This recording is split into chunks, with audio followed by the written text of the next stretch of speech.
Okay, so this is the day 5 of our multidimensional adventure into uh, the depth of non-duality and trauma healing, and the movement of resilience and the process of integration.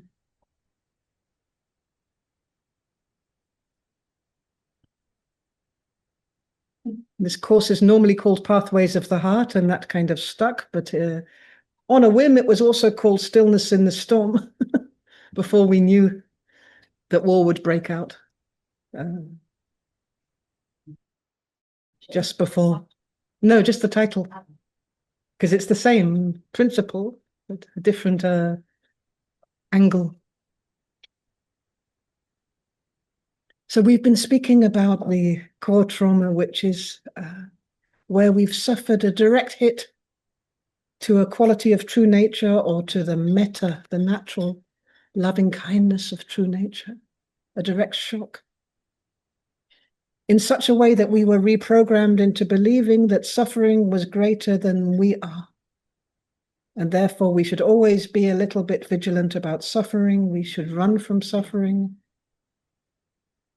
And what we've been exploring is a little bit how, when we run from suffering, we also tend to be running towards that same suffering. For example, there's a suffering we can't bear. We run from it. We deny ourselves to feel it in the heart, which is where we receive the direct hits. And we, because we can't bear to feel it, it's still existing as an experience. And so it needs space and time. And what we do reflexively as a natural mechanism is give it space and time. We give it space and time by projecting it and saying, that suffering over there cannot be. I cannot bear that there's injustice in this distant place where I've never been, where I'm never going to go. I can't bear that they kill children over there. Not that I fear for my own child's life. We project it, and in that spatial aspect, especially if it's safely behind a screen, we're able to process, it seems, a little bit of what's unbearable.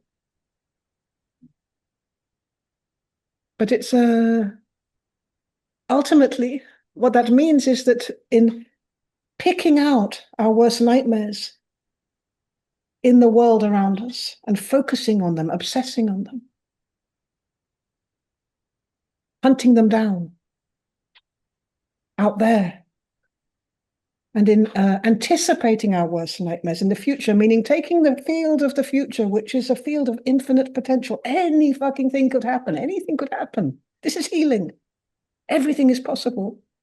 And putting there that this one thing must never happen, and this is going to happen, and so the dread of the past, the misery of the past becomes the dread of the present, and the doom about tomorrow. We're never going to have any children. Bring children into this world with this future. We regret that we gave life. So we get very unfree, very disconnected, and we begin to fragment like this. And this workshop has all been about returning to the basic core of perception, the window of the heart, where we feel whatever there is to be felt, in order to clear the pathway back to the center in the here and now of our being here as we are in naturalness, experiencing whatever we experience. And creating space on that pathway, creating resilience that we're able to be in an experience without immediately closing the gap and saying, this cannot be, I cannot be this, or this is the other, or this has to be negated, cancelled. And going into the head and going to war against the so-called evil.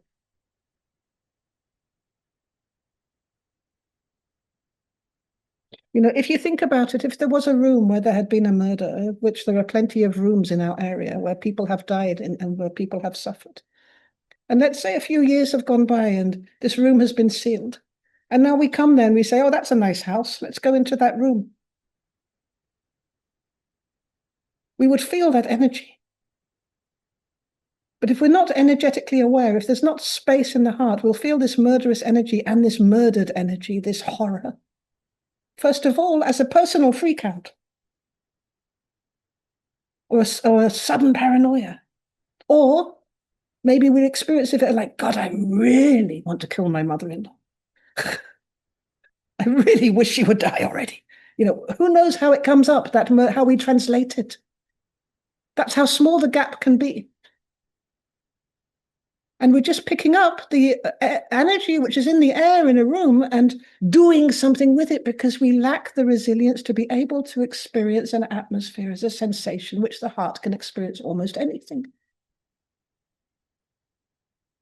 And in the most extreme circumstances, and this happens in some homes with a white picket fence and cornflakes for breakfast, there is a decision never to feel that, never feel that, never feel anything negative. But that's a short step away from never to feel anything at all.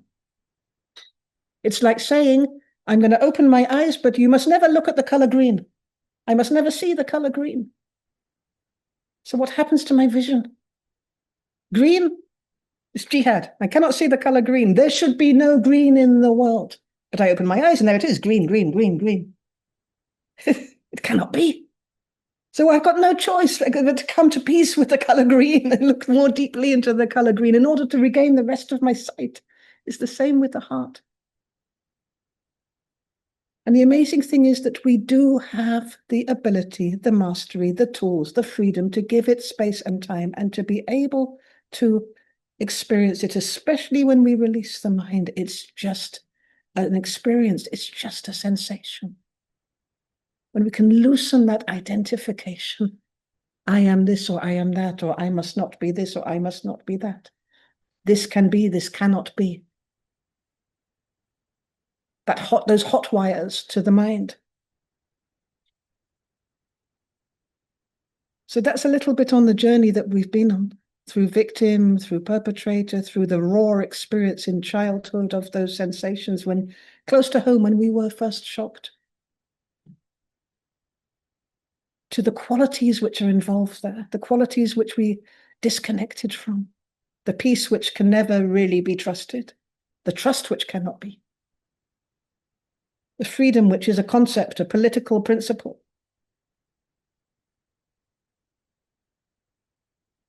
In our times, we literally hear the language of this in the political slogans. It's as if there is an onslaught of war on true nature, making it conditional. There can be no peace without justice. There can be no freedom without truth. And when they say truth, they mean a particular opinionated point of view. One truth that negates all the other truths. And one of the deepest aspects of this is this scream of injustice, this unbearable feeling of injustice that we don't seem to matter at all. That people like me and you all over the world don't seem to matter at all. And this scream of injustice is partly being turned, being weaponized against ourselves, against each other, in order to justify maybe a little bit too much war.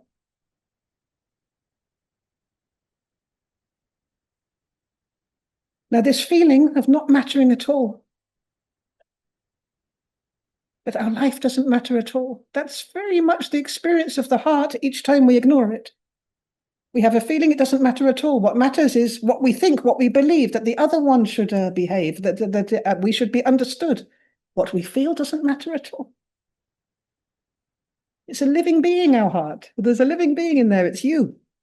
So how does that feel when we treat ourselves as if what we feel, what we are, at the core, doesn't really matter at all? It's good for workshops. It's good we go there when we meditate, but in the real world, it doesn't matter at all. Certain situations, it doesn't matter. It's invalid.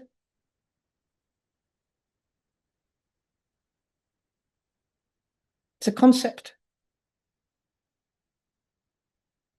So in a way, there is a buildup of pressure, partly the pressure of pain, because pain is full of vitality. This I don't matter at all. This rage, this feeling of inbuilt dissing of our own true nature. This creates an incredible pressure on what is already an incredibly powerful, potent aspect of our makeup, which is our true nature.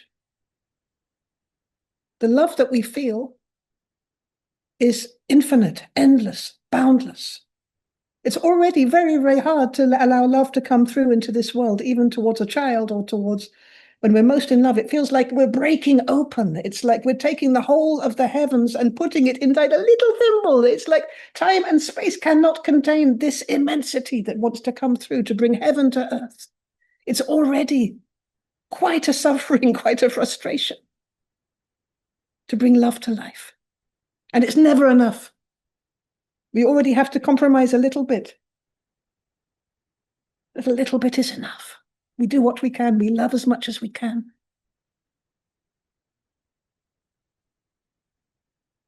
The sense of peace. Then we have this framing that peace is for, the absence of war. Or that peace needs a bulletproof vest. Peace is something, again, very, very much weaponized in order to attack, in order to go to war. It's all the wrong way around, you see. And that peace without going to war, that's surrender. That's for losers.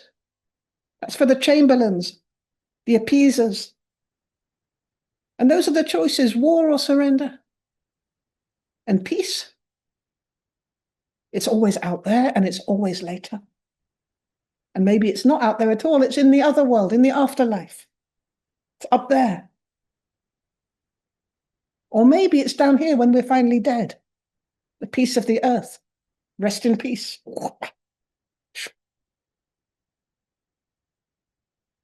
But peace as a living energy that we feel in the heart, this incredibly powerful peace, this loud, silencing, penetrative shift in atmosphere which comes when there's peace.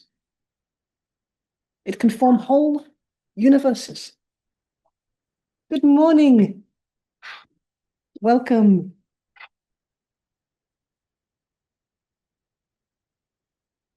He sat opposite a judge in the courts, endlessly battling out our divorce for years.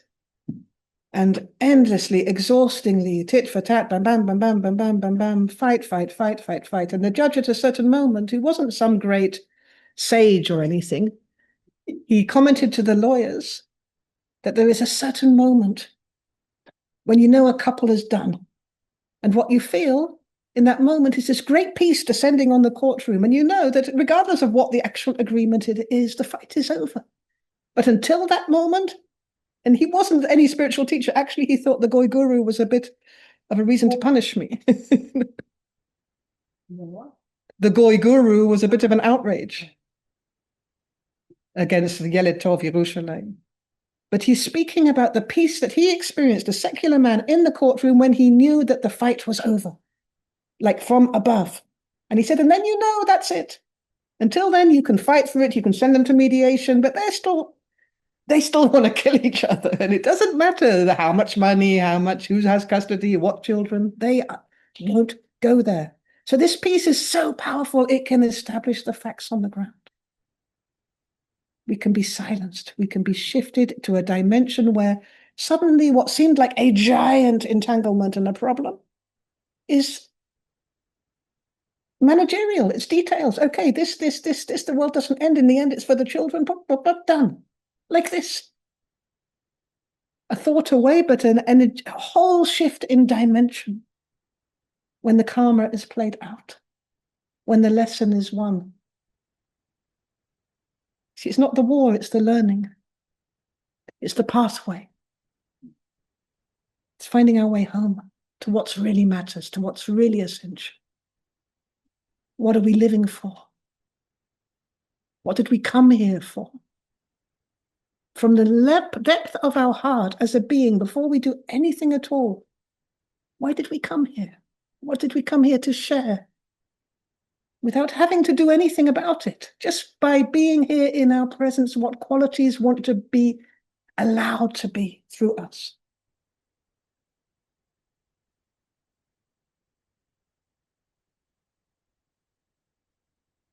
So we've been walking a little bit the pathway of the heart in this direction. And the pathway of the heart also has this direction. From the core of true nature out into the world.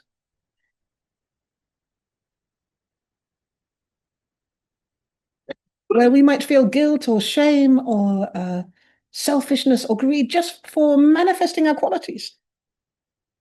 Just by being visible, by having a voice. By daring to love in areas where we're told we shouldn't love. By daring to be very happy at times that we're told to be, it's only a little bit happy. Anything more than that is manic. Not appropriate. By daring to be free, even though the whole world says that we're not.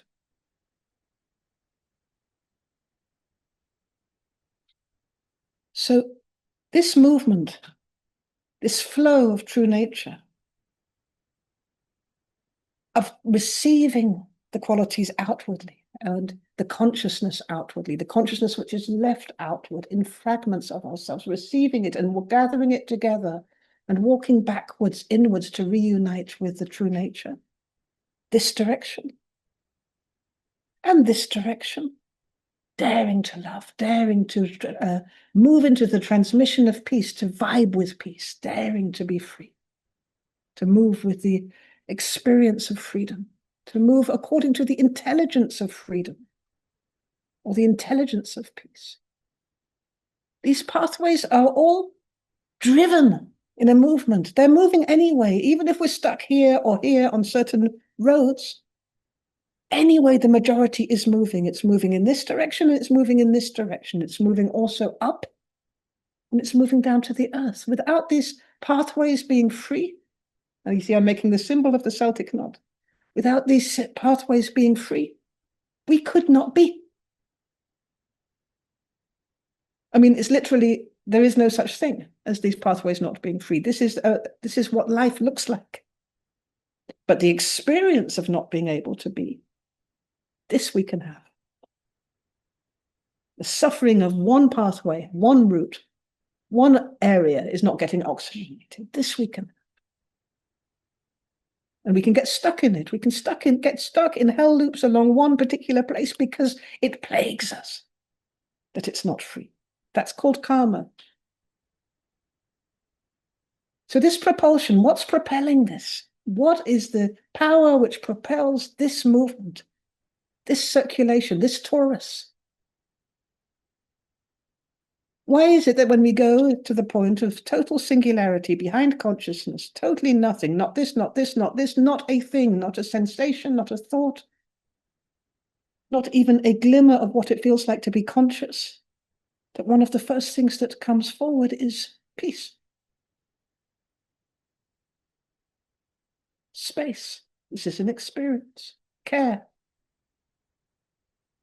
Now care, it's beginning to get momentum. Not quite clear what we care for, but care is there wherever we're aware, and care is already moving something somewhere. Purpose.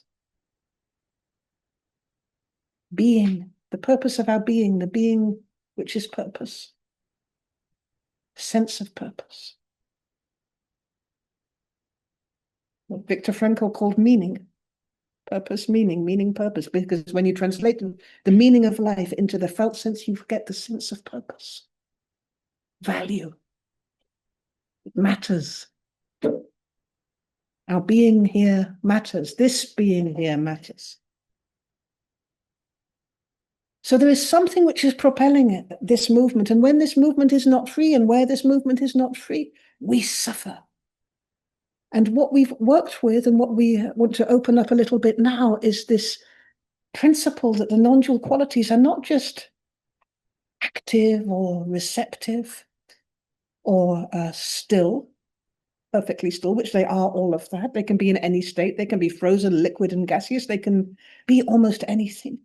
They are also part of our makeup in such a way that it's a fundamental drive. There are fundamental drives. The drive towards love, to meet love. The drive towards care, to meet care. The drive towards peace in here to meet peace out here.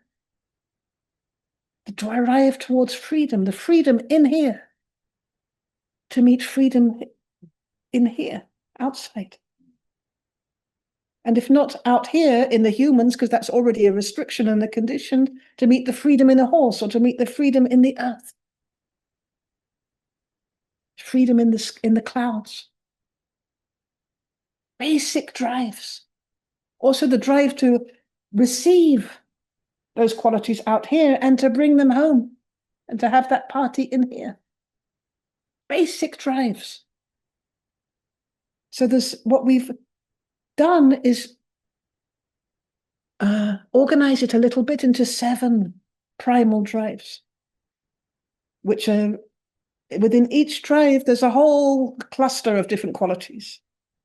But these principles are principles of healing. This is the intelligence of healing. It's what drives the movement down through the pathway. It's what makes it worthwhile. It's what awakens the sense of purpose. It's a kind of core qualities which are leading clusters of qualities.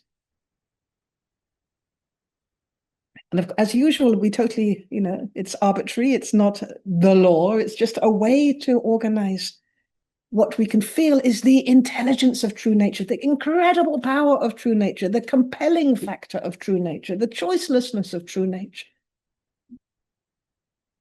the inevitability, the destiny of true nature. The maxim that we can run, we can hide, but true nature is coming for us anyway. Life will get us wherever we are.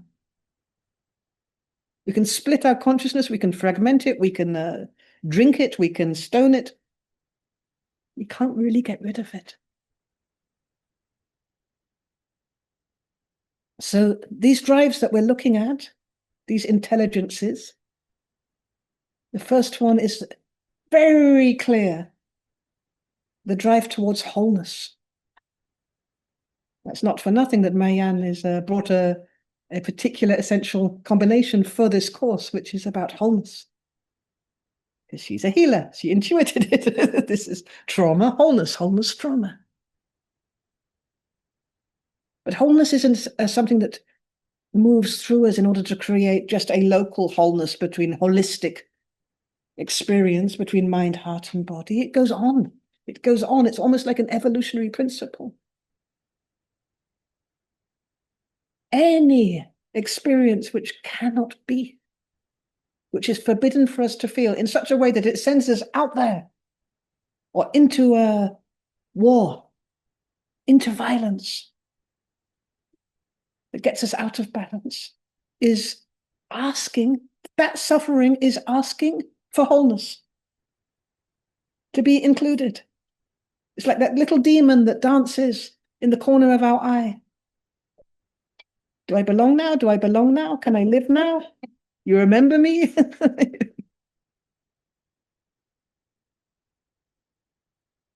Dance, little demon. So can we change our attitude towards this demon?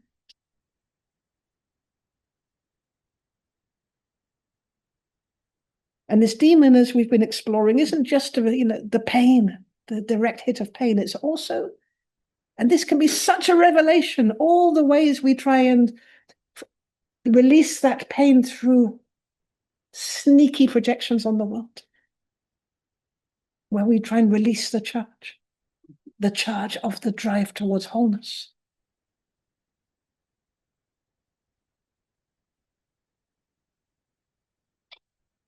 Now, we might know with our mind that wholeness is a fact. It's like there is no question about wholeness.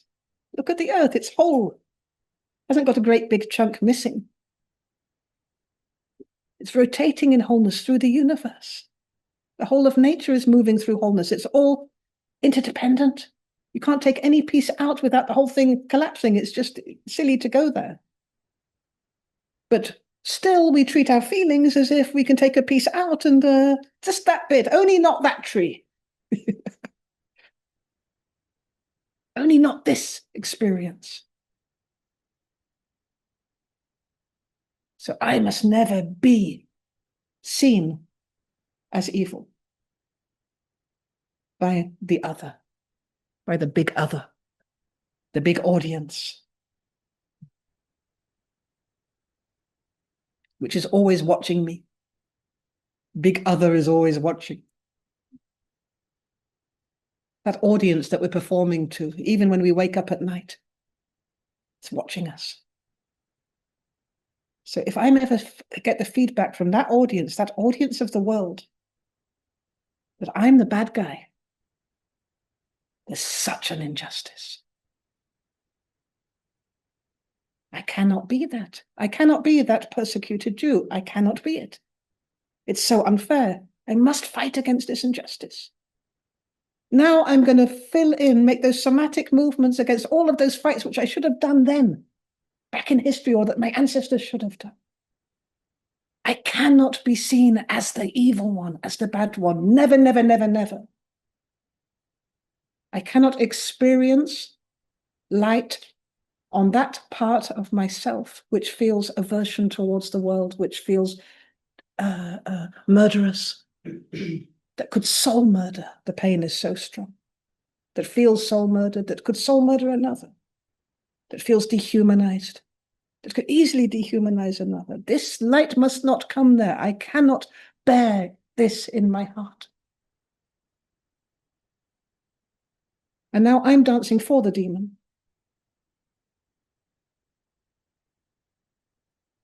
And as I dance for this demon, fighting this war against the evil, which I'm not, sorry, I get incredible vitality from that. Was that an alarm? No. Yes. So I get a lot of vitality from this fight. And I think this vitality is coming because I'm right to fight. But could it be that the vitality I get is because something is moving towards wholeness? It's the vitality of wholeness because now I'm engaging. Some experience, one way or another way, is getting ventilated. And pain has the most incredible, potent vitality, especially when true nature is involved, which it always is. Esteem, the quality of esteem, which is so deeply the one which suffers injustice, invalidation, sense of value, invalidation, delegitimization, which is like dehumanization. This quality of esteem is in the basis. It's so powerful. It's I exist as a bright light of life, like every other light of life which is here. I'm part of the whole. So potent. But do we get access to esteem by trying to squish it out in the other?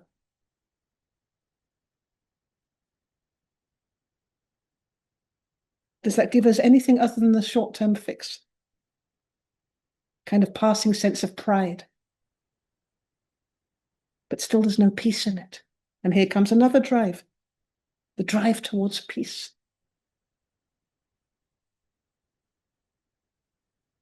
Now, peace doesn't mean that we stop protecting what is vulnerable.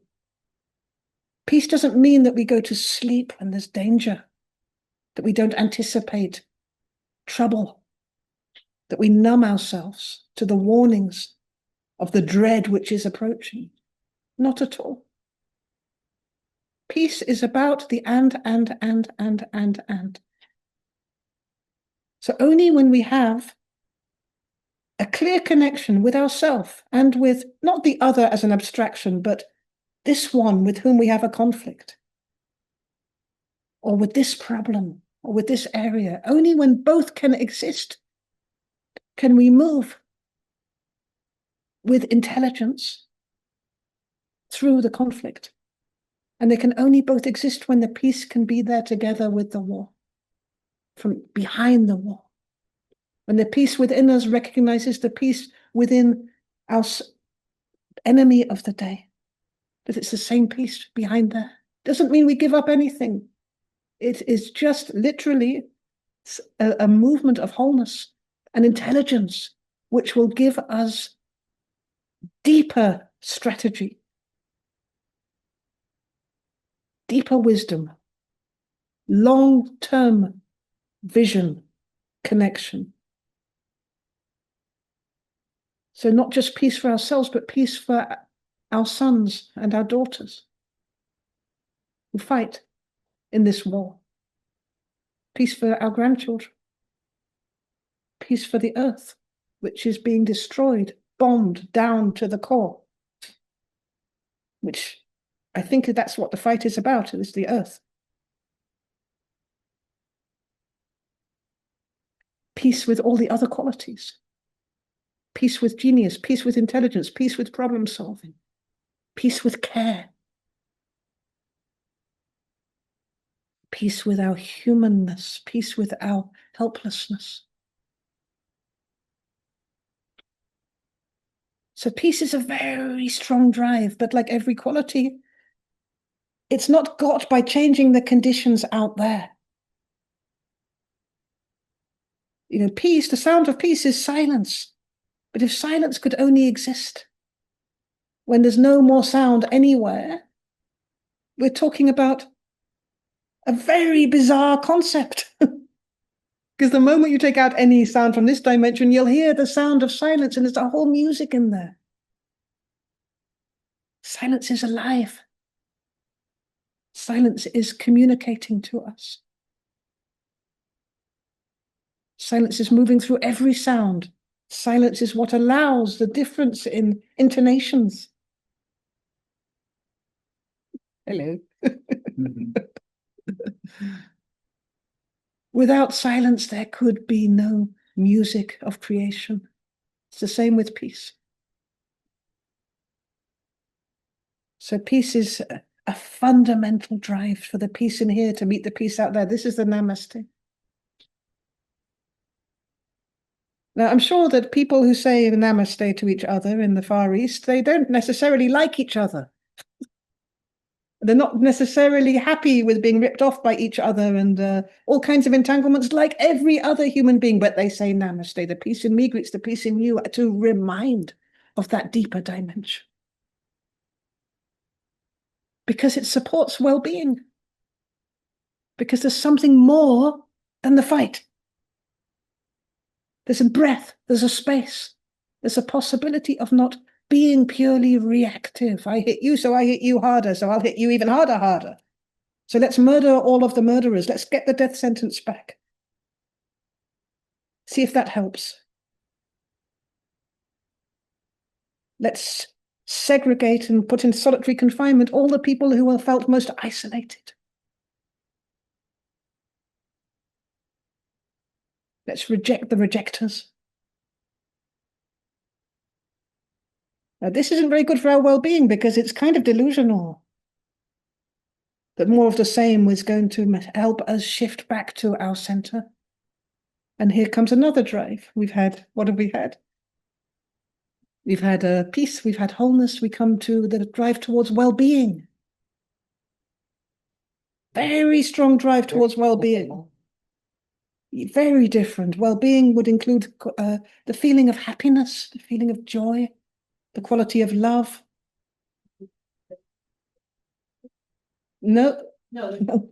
7 primal drives. In conventional psychology, they will talk about, fasting, feeding, fucking, surviving as the basic drives. There's a deep confusion about what is motivating the psyche. So they take instinctive drives connected with bodily survival, which also fit into these drives: wholeness, well-being, freedom, reality, peace, manifestation. But they reduce it to survival only. And where there's survival only, we're all sympathetic nerve system, and the basic maxim throughout every country, every culture, meta maxim above humanity from top down is be afraid. Be afraid. Be afraid. Be afraid, be afraid, be afraid. Fear, threat, dread. And when we're afraid, we don't think so clearly. We get tunnel vision. We're easily controlled.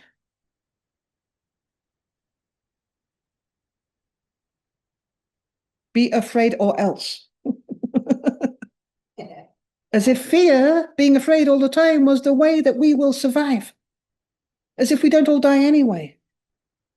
As if that's all there is. So you can live a little bit longer if you spend your whole life fucking terrified. But anyway, you die. Sorry.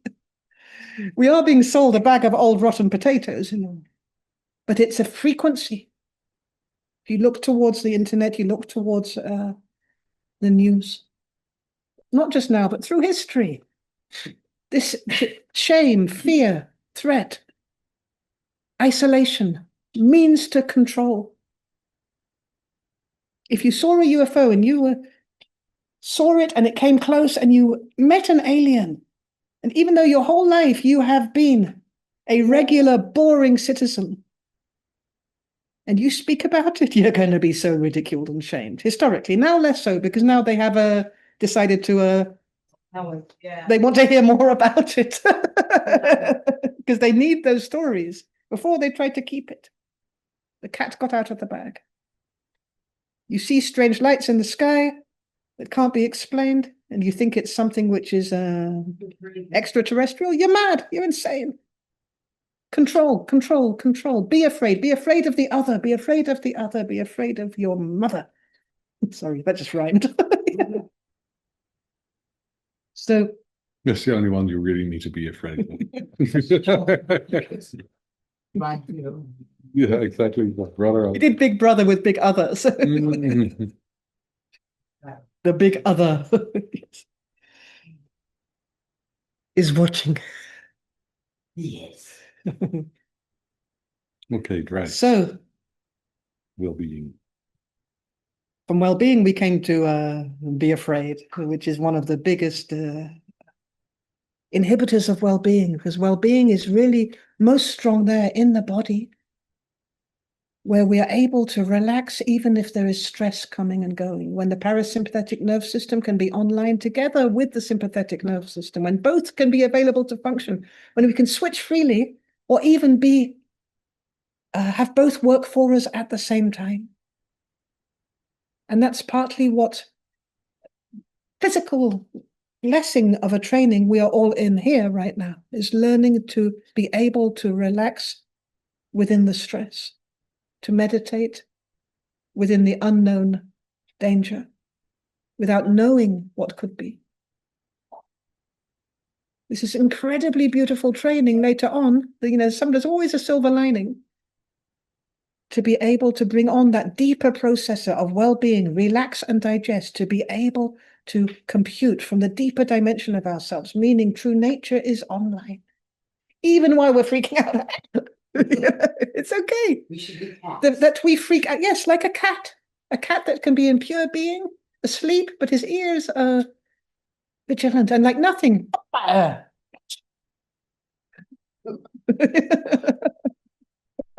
Already have it. And horses. And the dogs can even do it very good in their sleep. Just the amazing ability of total relaxation within at least a feline, probably. Yes. And yet there is an alertness that isn't. Exactly. We talk about both sympathetic systems. Exactly. At the same time. So this is a natural vigilance called awakeness, being here now, versus hypervigilance.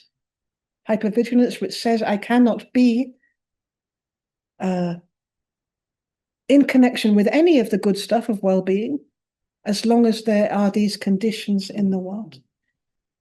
Either or. I can't love as long as there's hate. I can't be free as long as there are people in prison. No one is free until everyone is free. This is the slogan.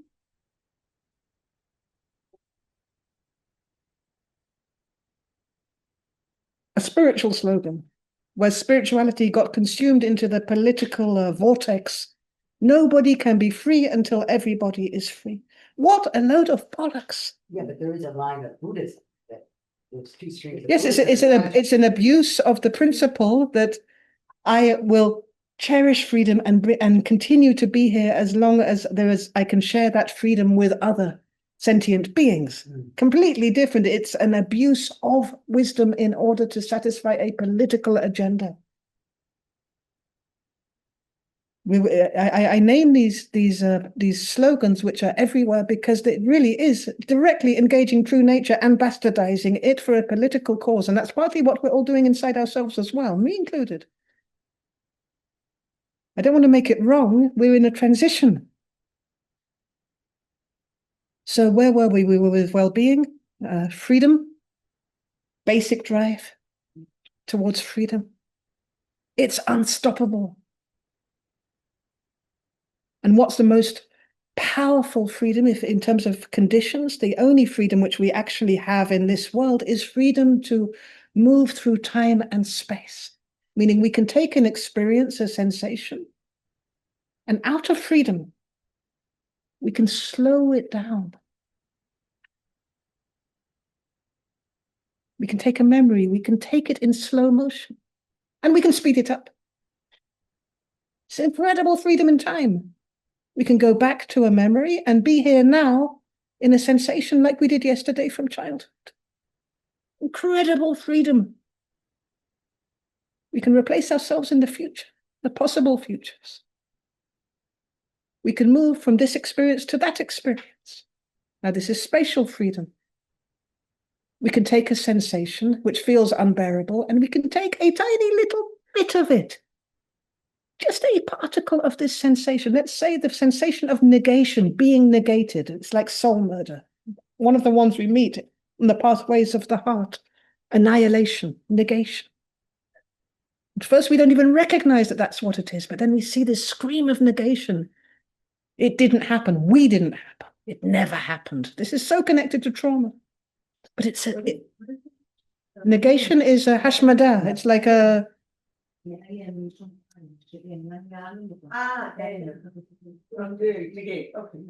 The energy of negation is very, very dark. It's like the energy of a blind spot. Yeah, exactly. Yes, exactly. It never happened. But it did happen. So how do we make it that it never happened when it did happen? And this is very, very common. But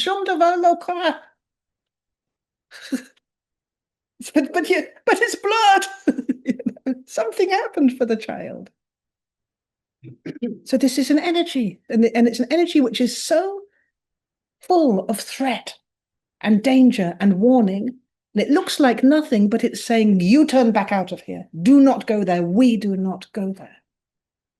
So we can take one of these unbearable energies that we meet in the pathways of the heart, and we can take just a tiny bit of it, particle of it. It's enough, a tiny bit, and just experience it for a moment. It's already making the whole difference. If it seems bigger than us, if it feels unbearable, just take a little bit of it. It's from the same soup. You don't have to take the whole soup. Just take a little spoonful. Taste it. Pure negation. Ooh, ooh. It's a little bit like celery. It's never that bad when this freedom comes online. We're also free in space to take a great big space, to become this space of awareness in which this sensation is just a happening. It's really okay. Meaning it's no longer bound to shame and weighed down by guilt. It's no longer surrounded by rage. There's rage there, and there's a bit of shame here, and everything's got its space, and here is the sensation, negation. Well, that sucks, but it's not the end of the world. Freedom, the freedom to heal, the freedom to move, the freedom to live, the freedom to be, the freedom which is being. Here we go. The freedom of an alarm. So we are going to take, I don't know, do you guys have an alarm? It's not an alarm. It's telling us in a few moments we might get, yeah, and that's not an alarm. It's only pre-alarm. We've got a pre-alarm. Yes, You also have a pre-alarm? yes, Are we going to check it? Okay. yes, we have a Not pre-alarm. yet, but it may come in a few minutes after you get it. Okay, so we go on a few minutes, and the moment it's a real alarm, we will go all to the shelter, I think. Okay, so what I'm going to do, as much as is possible, just very briefly, is just list the 7 drives. So we had wholeness, had well-being, we had peace, Freedom. we had freedom. There's a basic drive towards reality. to be for real. That's why when we touch a trauma at the core, it is so yummy. Even if it's absolutely horrific, this basic drive to be for real, this gives value, this gives validity. And that's why we suffer so much when we are invalidated. The feeling of reality, the sense of reality, when we touch the quality of reality, something which is real, awake, here, now. When we say to be for real, I mean, in the terminology, meaning to be for real as in not to be fake? When you're No, not at all. Just the sense of reality, the awakening of consciousness. It comes always with a sense of reality. Like, whoa. Yes, every quality is also a sense perception. And within that cluster is truth, the sense of truth. Sense of reality allows us to feel really clear all the other qualities. Absolutely, they're all feeding each other, but also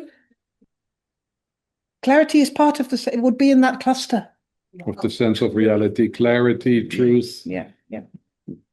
We're talking about reality as a drive, meaning even if we would like to stay the same and fuck it, it's not real, I don't want to relate to it, it never happened, it didn't exist. It will plague us. It's a drive. It's going to come at us at nights. It's going to come through the back doors. It's going to come at us from the world, because what has been felt, experienced at the depth through the sense of reality is wanting to be alive. Our sense of reality cannot be negated. So it can even lead to all kinds of mental disorders, especially OCD, the traumatic repetitions. As part of the drive that this experience matters, it happened, it's for real. Our suffering is for real. And of course, the thing we would most like to make unreal is our suffering. But then, if you really look at it, the thing that's suffering is our true nature. So also that we want to make unreal. So before we know it, we're living inside Netflix. Say that last sentence again. Also, the true nature, it's us, which is suffering. It's not, suffering doesn't exist in isolation. So also that we want to make unreal. The love that is suffering hate. We want to make it unreal. We hide. We want to make. We want to make the suffering unreal. It's our perspective, and we can hear each of us. No, reality is that you exist here sensing it all. It's the sense of reality. It's your ability to sense anything at all. Even the greatest lie or the greatest vibration of confusion or delusion. The reality is immediately there as a drive because you're able to sense it. You're able to sense the vibrations of ego. You're able to sense the vibrations of love. Reality is the one that is sensing. We flipped. You see? The drive will bring us home. No, I didn't understand. The greatest reality is your ability to be here and sense all of these different realities. It's the one which can experience. The quality is there. And when it gets closer to itself, there's less shit in the middle. The sense of reality in here can meet the sense of reality in there. And it's like, whoa. All the qualities come on. You follow? There is nothing else. Everything else is temporary. Everything else comes and goes. So that it's really. No, you cannot experience anything at all without it, whether or not you're aware of it. No, but You can't experience anything at all without first being here in order to experience. You see? It's not even an experience. It's the one which is experiencing. Experiences come and go. The sense of reality remains. the one with play, no. Yeah. The quality. The quality which you are is continuous. Everything else is changing. But the quality doesn't necessarily see itself. But this is a whole, we will come to later. Where did I get to? Reality? Yeah. Manifestation. Manifestation is another one, the drive to manifest, to be part of creation, to be visible, to manifest true nature. to receive the manifestation of this world within us. It goes in both directions. And harmony, the natural law of balance. Manifestation, everywhere where we are aware, we are there. But what we do is we hold back a whole shitload of our essence and true nature, and we say our awareness is there, but that's not us. But how would it be that everywhere you're aware, you would really let yourself be there in your true nature? So you're aware of the people in Tehran right now.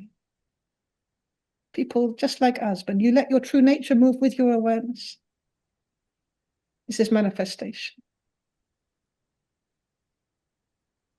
Can you feel the healing effect of that? The expansion?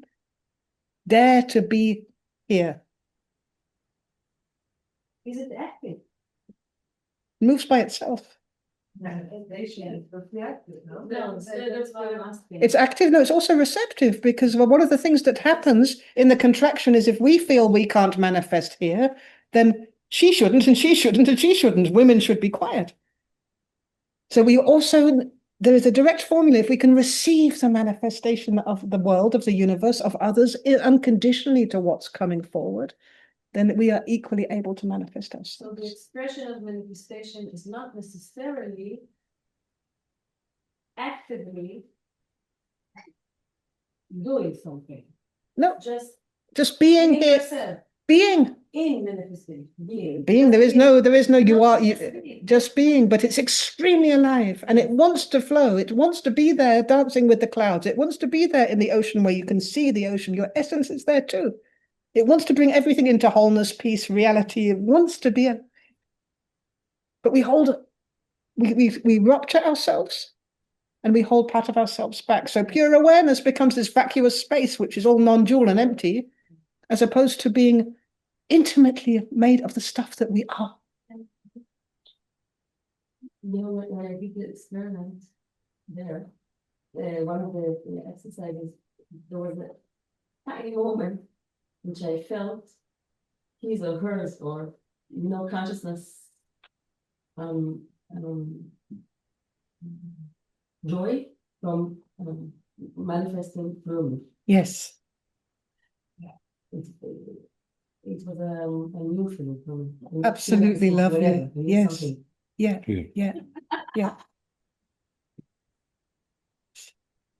It's contagious. Yeah. Manifest mode. Yeah. So manifesting isn't creating, it's not making necessarily, although we are creative beings as well, and creativity is part of that, as is destruction. Open a Pandora's box over there, but still, it's allowing the whole of the true nature to move through us in this direction, and the whole of true nature to move through us in this direction, even when true nature is in an experience on the spectrum of suffering. Chilling. It's only 2 missiles.